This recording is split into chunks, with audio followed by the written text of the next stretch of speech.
Now, let's bring in our panel now. I'm joined by Susie O'Brien, who's the columnist with the Herald Sun in Melbourne, and Stephen Senatiempo, who's the breakfast host at 2CC in Canberra.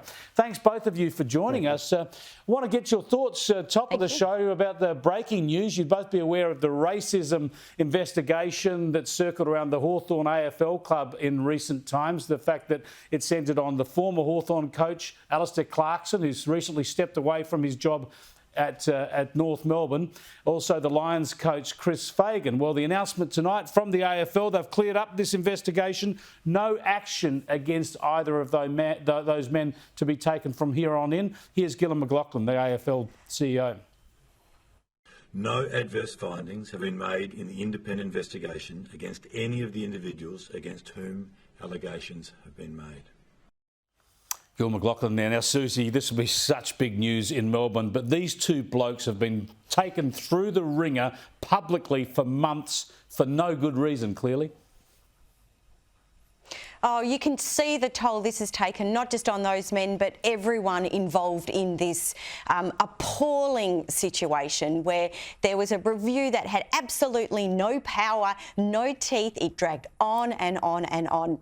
And the people who made the complaints, the Indigenous players and their families, they're not winners in any of this either. It is absolutely appalling. And the fact that there were no findings, no adverse findings in any way against the people at the centre of this, what was it all for? All it did was ruin lives and ruin careers and cause absolute havoc.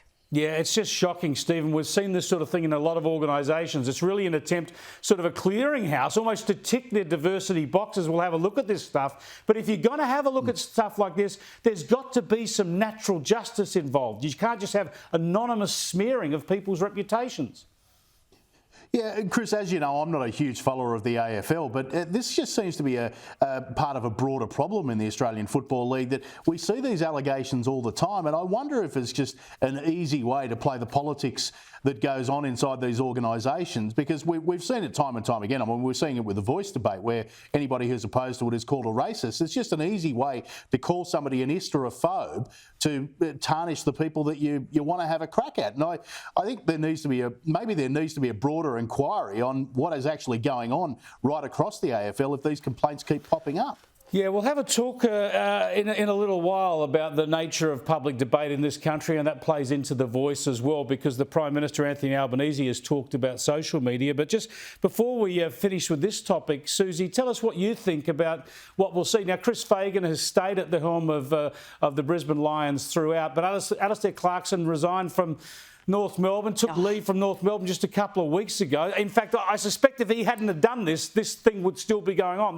That might have brought the inquiry to a head. But surely it's time for him to hopefully come back and put this behind him and take the reins again at North Melbourne.